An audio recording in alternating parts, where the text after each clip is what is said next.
खबरों से अवगत कराने का प्रयास करेंगे। खबर किस तरह की है, जैसा कि थोड़ा सा बताने का प्रयास करेंगे।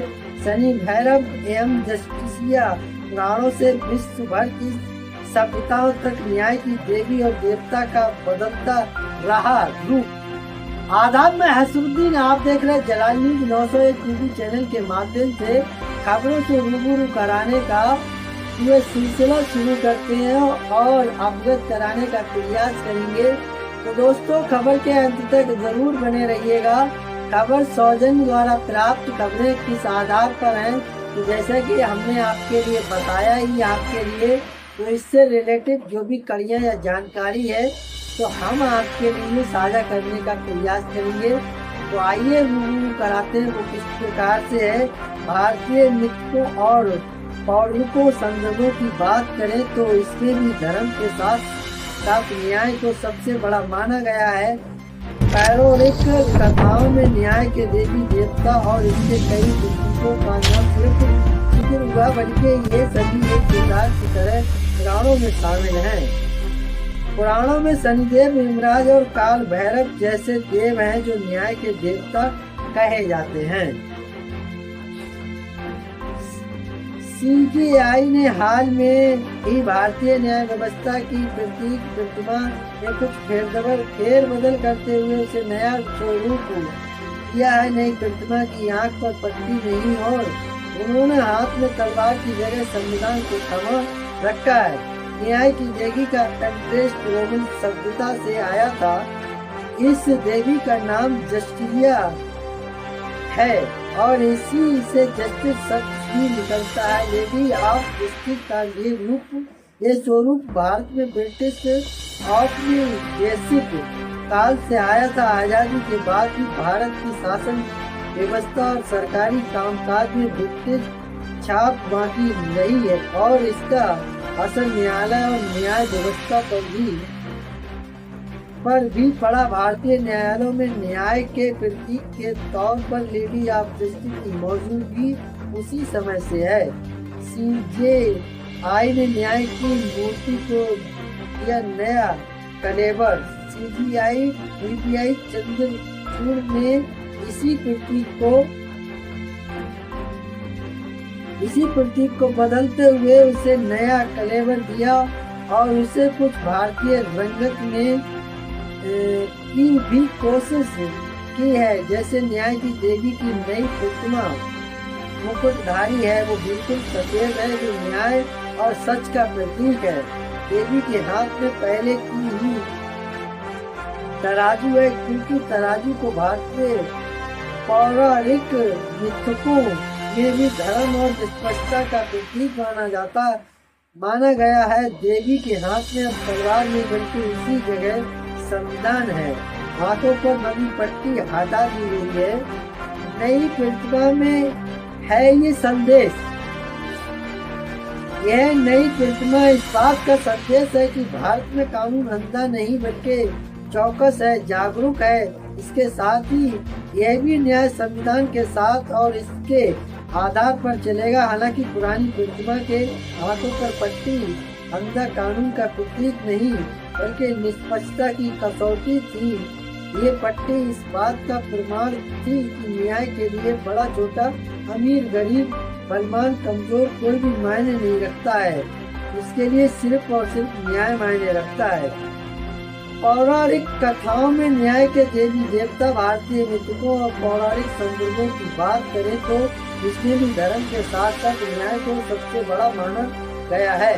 पौराणिक कथाओं में न्याय के देवी देवताओं और इसके कई प्रतीकों का न सिर्फ जिक्र हुआ बल्कि ये सभी एक किरदार की तरह पुराणों से शामिल रहे हैं। शनिदेव न्याय के देवता के तौर पर बात होती है तो शनिदेव का जिक्र सबसे पहले आता है। ज्योतिषी में भी शनि एक महत्वपूर्ण ग्रह है जो कि कर्म के आधार पर किसी भी मनुष्य की कुंडली में फल देता है। इसलिए भारतीय पूजा पद्धति में शनिदेव को कर्म फलदाता कहा जाता है। शनि की 7.5 ढैया, वक्र, तिरछी दृष्टि, शनि दंड और शनि पास ऐसे खास हथियार हैं जो न्याय की रक्षा करते हैं और हर किसी को उसके कर्म के अनुसार दंडित करते हैं। भैरव पौराणिक कथाओं में न्याय के रक्षक और दंड विधान के देवता के तौर पर भैरव का भी जिक्र हुआ है। हालांकि भैरव की न्याय पद्धति हिंसक है और वो नकारात्मक शक्तियों वाले लोगों को सीधे दंडित करते हैं। उन्हें काल भैरव भी कहा जाता है और इस तरह वो महादेव शिव के साथ भी जुड़ जाते हैं और कई जगहों पर भैरव का शिव का ही एक स्वरूप कहा गया है। भैरव की सवारी श्वान कुत्ता के इसलिए भारतीय समाज में श्वान भी सम्मानित दृष्टि के जाने वाला पशु है। ऐसा माना जाता है कि भैरव हर किसी के सभी अच्छे बुरे कर्म की निगरानी करते हैं। यम या यमराज न्याय विधान के देवता कहे जाने वालों में यमराज भी प्रमुख हैं। भैरव और शनि तो किसी के जीवन में ही उसे उसके कार्यों पर दंड दे सकते हैं, लेकिन यमराज से सामना मृत्यु के बाद ही हो सकता है। वो व्यक्ति से नहीं आत्मा से संवाद करते हैं और दंड भी आत्मा को ही देते हैं। उनके पास एक दंड गदा होती है जो उनके न्याय और शक्ति का प्रतीक। यमराज मृत आत्माओं पर न्याय करते हैं और उन्हें उनके कर्मों के आधार पर स्वर्ग या नरक भेजते हैं। यमराज का वाहन भैंसा है जो दृढ़ता और शक्ति का प्रतीक है और यह बताता है कि न्याय को बिना किसी डर के लागू होना चाहिए। देवी त्रिपुर सुंदरी देवी भागवत और शक्ति परंपरा में देवी त्रिपुर सुंदरी न्याय की संस्था देवी त्रिपुरा सुंदरी संसार की दो आदि शक्ति है जिनके अलग अलग स्वरूप भी दुर्गा, काली, लक्ष्मी और पार्वती के नाम से जाने जाते हैं। इन्हें ही अम्बा या माता कहकर पुकारा गया और देवी ने देवताओं की पुकार सुनकर उन्हें अभय दिया था और कहा था कि न्याय की रक्षा और उसकी स्थापना के लिए वो बार बार आएंगी। त्रिपुर सुंदरी को 10 महाविधाओं में भी गिना जाता है। के एक हाथ में गन्ने की छड़ी भी दिखाई देती है। इसी गन्ने की छड़ी से उन्होंने एक बार लोभासुर, लोभ का प्रतीक मोहसुर, मोह का प्रतीक क्रोधासुर, क्रोध का प्रतीक और कामासुर, वासना का प्रतीक, इन चारों की पिटाई की थी और उन्हें अपनी शक्ति नियंत्रित करने के लिए बेबस कर दिया था।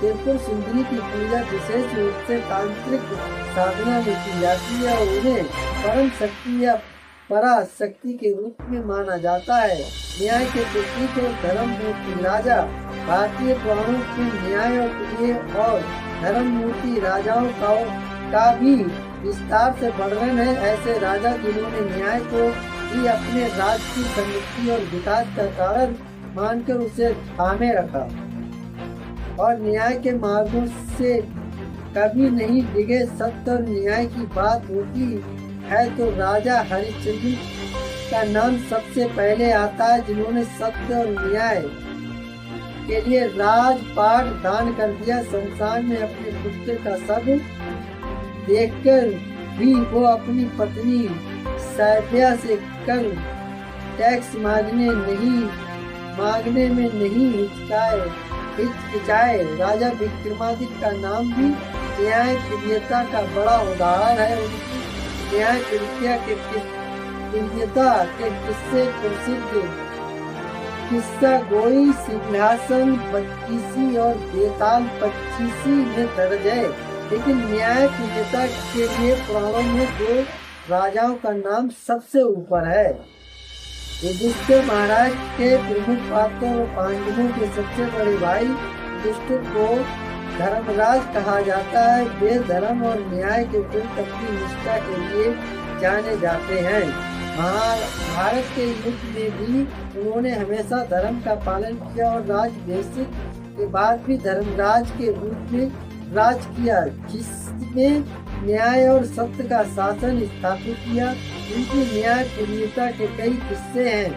वनवास के दौरान जब वो एक बार यक्ष ने उनके चारों भाइयों को मूर्छित कर दिया। तब युधिष्ठिर उसके पास पहुंचे और उससे अपने भाइयों का जीवन मांगा। यक्ष ने किसी एक भाई को जीवित करने की शर्त रखी और ये भी कहा कि पहले वो उसके सवालों के सही जवाब दे। तब यक्ष ने युधिष्ठिर से कई प्रश्न किए, जैसे आकाश में बड़ा कौन, धरती में भारी कौन, आश्चर्य क्या है। यक्ष प्रश्न किंसुवादिते नित्यंत किंचाचार्ये पंथाकं समाचारा युधिष्ठिरा का उत्तर। अहंकार नित्य बदलते, अहंकार ही नित्य नष्ट होता है। अहानि भूतानि गच्छन्ति हिमालयं शेषा विच्छन्ति किमार मचता परम। ये श्लोक है दोस्तों। तो इससे जुड़ी और जो भी जानकारी है तो हम जुटाने का प्रयास कर रहे हैं और आपके लिए बताने का भी। तत्सम सुमहाजनो यंत्र गच्छते सा पंथता। तो महापुरुष जिस मार्ग पर चलते हैं वही श्रेष्ठ मार्ग है। यक्ष पितरम किम मित्रम गिरस्य। युधिष्ठिर का उत्तर।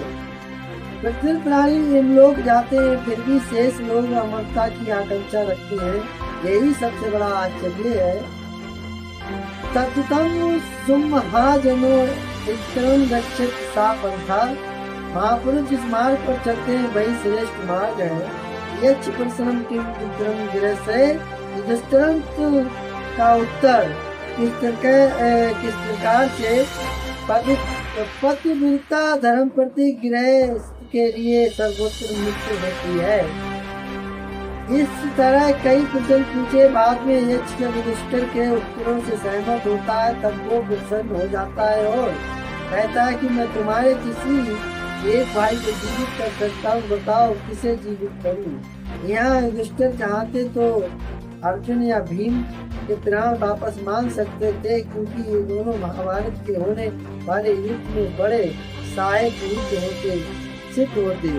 लेकिन इसके उलट युधिष्ठिर ने कहा कि माता कुंती का एक पुत्र मैं तो जीवित ही हूँ, आप नकुल को जीवित कीजिए ताकि माता माधुरी का भी एक पुत्र जी उठे।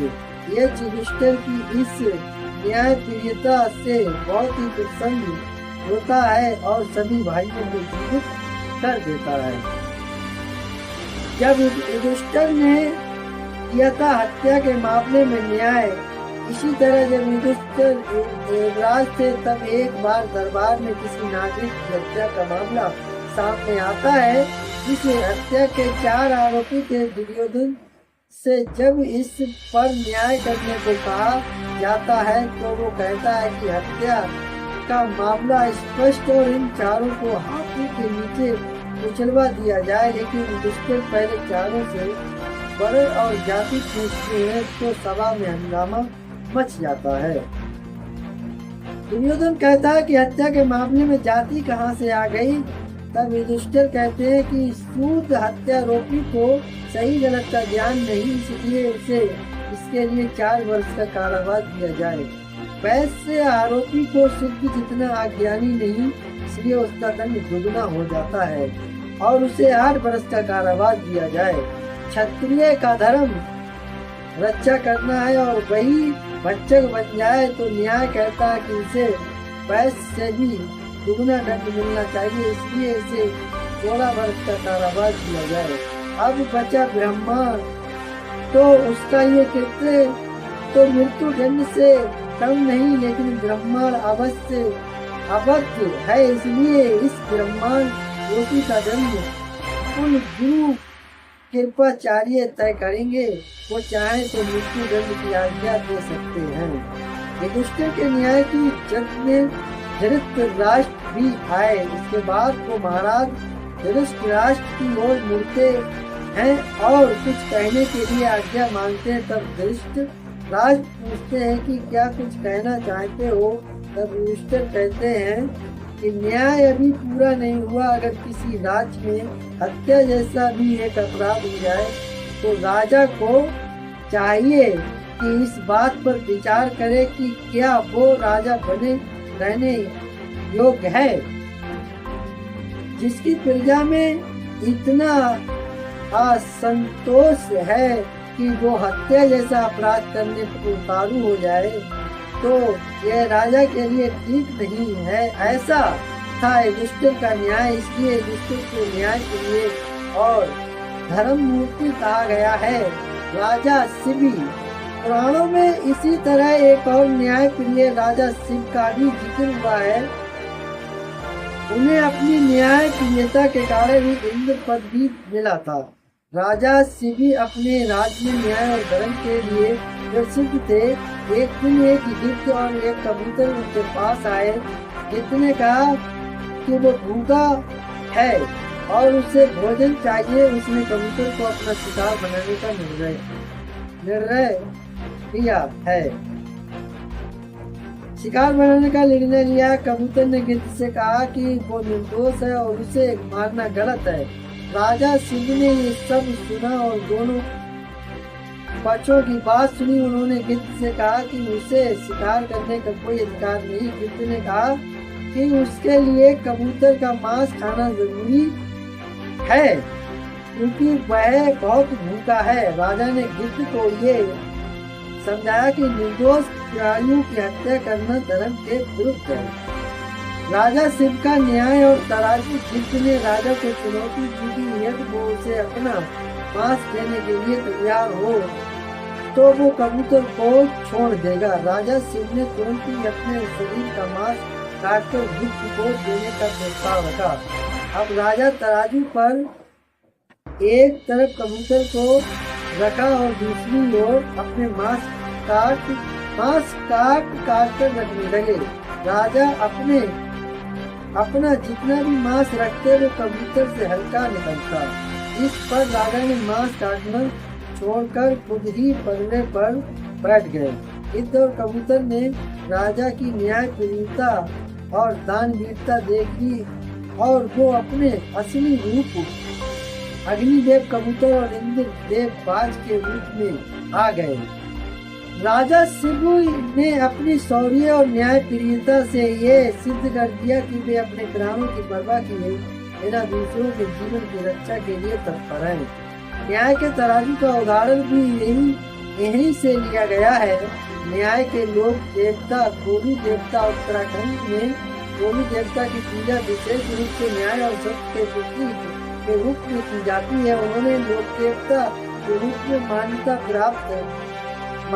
प्राप्त है जो अपने भक्तों की समस्याओं का समाधान करते हैं, न्याय की रक्षा करते हैं। योगा जी देव राजस्थान के कई ग्रामीण इलाकों में न्याय के देवता के रूप में पूजे जाने वाले क्षेत्रीय देवता इलाकों में भी है। क्षेत्रीय देवता इनके मंदिरों में घंटियां बंदी मिलती हैं जो न्याय की गुहार की प्रतीक है। वीर तेजाजी राजस्थान के साथ ही मध्य प्रदेश में भी न्याय के लिए पूजे जाने वाले एक और लोक देवता है। कान्हा बाबा यूपी बिहार में गांव की सीमाओं पर इनके मंदिर बने होते हैं। क्षेत्र की रक्षा करने के साथ ये न्याय की भी रक्षा करने वाले माने जाते हैं। दक्षिण भारत में न्याय के लोक देवता मधुरै वीरान, तमिलनाडु में मधुर वीरान को न्याय और साहस के प्रतीक के रूप में पूजा जाता है। वे विशेष रूप से उत्पीड़ित संतानों की रक्षक माने जाते हैं। अय्यनार तमिलनाडु, केरल और कर्नाटक में अय्यनार भी एक प्रमुख ग्रामीण देवता है। उन्हें न्याय, धर्म और गांव की सुरक्षा का रक्षक माना जाता है। वे गांव की सीमाओं पर स्थापित मंदिरों में पूजे जाते हैं और न्याय विविधता के प्रतीक माने जाते हैं। स्थिति सत्ताएं और उनसे न्याय के देवी देवता। ग्रीक सभ्यता थीम्स ग्रीक पौराणिक कथाओं में न्याय और व्यवस्था की देवी हैं। उन्हें न्याय और ईश्वरीय नियमों के प्रतीक माना जाता है। थीम्स की मूर्ति में एक हाथ में तराजू और दूसरी में तलवार है। ये जो निष्पक्षता और सजा का प्रतीक, इनका एक और प्रमुख प्रतीक आंखों पर पट्टी है जो ये बताता है कि न्याय बिना किसी पक्षपात के होता है। तराजू निष्पक्षता का प्रतीक है जो सही और गलत के बीच संतुलन और दर्शाता है। दरबार न्याय और अनुशासन का प्रतीक है। मिस्र की सभ्यता मात या माट। प्राचीन मिस्र में मात न्याय, सत्य और सद्भाव की थी। उन्हें ब्रह्मांडीय व्यवस्था, कानून और नैतिकता की संरक्षक माना जाता था। मिस्रवासी मानते थे कि उनकी मृत्यु के बाद उनका दिल मात के पंख के साथ तोला जाएगा। अगर उनका दिल पंख से हल्का हुआ तो उन्हें स्वर्ग में स्थान मिलेगा, नहीं तो उन्हें दंडित किया जाएगा। मात के पंख सत्य और न्याय का प्रतीक है।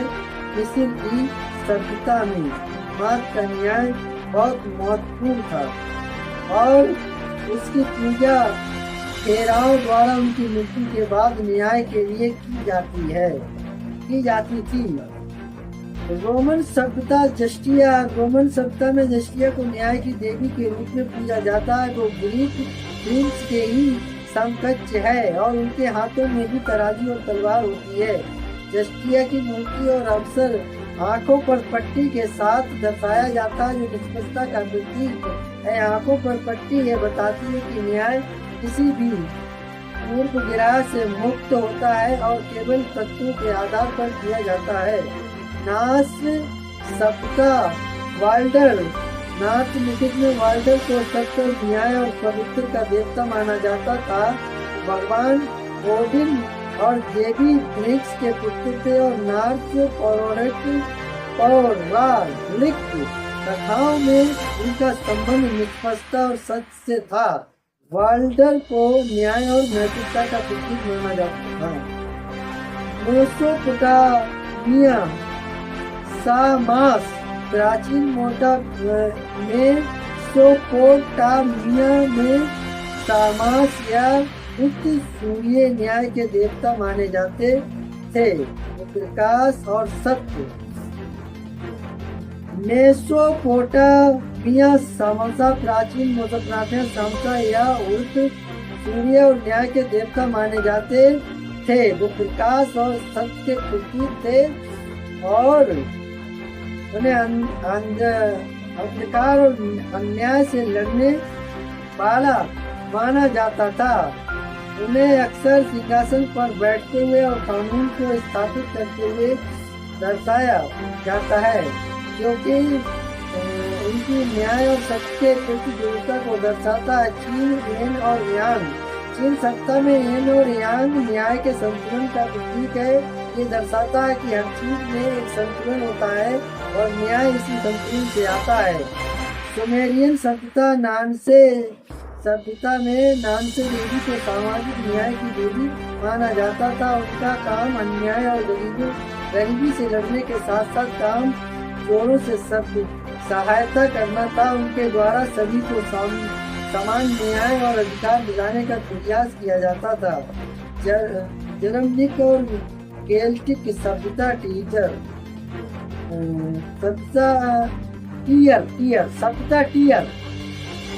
जर्मनिक और केल्टिक सभ्यताओं के टीयर युद्ध और न्याय के देवता माने जाते हैं। उन्हें न्याय की निष्पक्षता और सच्चाई का प्रतीक माना जाता था। उनका एक हाथ भेड़िए फेनिरिस द्वारा काटा गया था, जो न्याय के लिए उनके बलिदान को दर्शाता है। बौद्ध धर्मपाल न्याय के संरक्षक माने जाते हैं। अहिंसा और नैतिकता की रक्षा के लिए खड़े होते हैं और बौद्ध धर्म के अनुयायियों को सही मार्ग दिखाते हैं। धर्मपाल बौद्ध न्याय और सत्य के प्रतीक है। फिल्मों में न्याय और उसके प्रतीक मुगले आजम में एक विशालकाय तराजू को न्याय के प्रतीक के रूप में दिखाया गया।